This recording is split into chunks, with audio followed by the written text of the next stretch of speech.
So let's get into talking about the emotional part of the process. It is much like grieving a loss because you're losing the old way and you'll fight for it. That is really the hard part for people when you go through change is the fear part. You start to be afraid of what's going to happen because you don't know what that is. That is really where leaders in particular make the mistake. I want this done. It's very clear to me why it needs to be done. I don't understand why my team is not coming along to ride.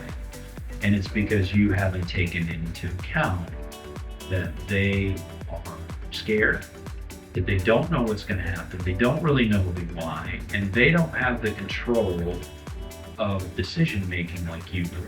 So if you have conflict within your team naturally and you haven't dealt with it, it will show up.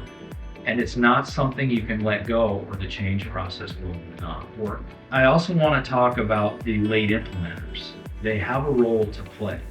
It's a very important role in that they're the skeptics. They are going to ask the tough questions that you've got to answer through the process. So I have a little story about this. I just entered a new workplace as the interim leader and did my presentation, and I finished and I went back to my office. Well, I had one of the old timers come in, he sits down and we talk, and he says, I've seen this before, and it doesn't work. So I listened to him rant and rave, and then I said to him, well, I know that if I win you over, then I've won everything. And about 8 weeks later, he comes in and he said, you got me. I get what you're doing.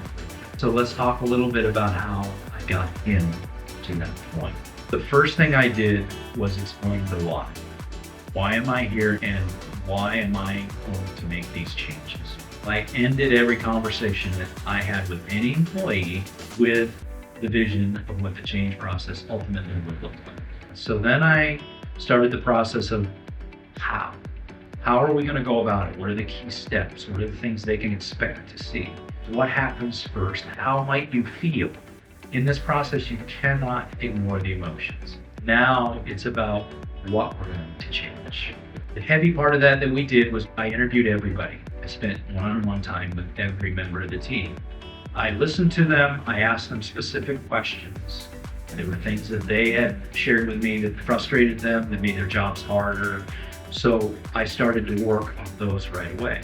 As a leader or as a team member that's starting a change process, that's really important. It gets you momentum. It's then that you enter where the difficult change is. So at that time I did another meeting and I brought the entire unit together and I walked them through the negative side.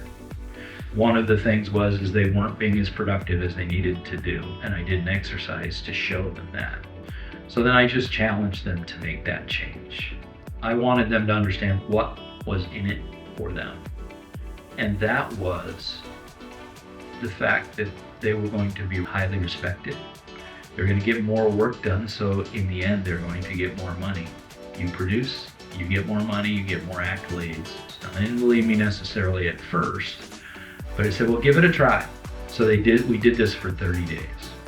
And before the 30 days came up, the community was starting to give us accolades. And of course, the higher ups saw that and they wanted to give me the credit. But it wasn't me who made the change. It was the team that made the change. In that process, within that time frame that we're talking about is where this guy came back to me and said, you got me. Now we had gone through the change room. Right. We had gone from resistance, we had gone to observation, we went to acceptance, we had gone to acknowledgement, and now we were going to celebrate. And then we set the vision of how this change process that we just finished was going to work.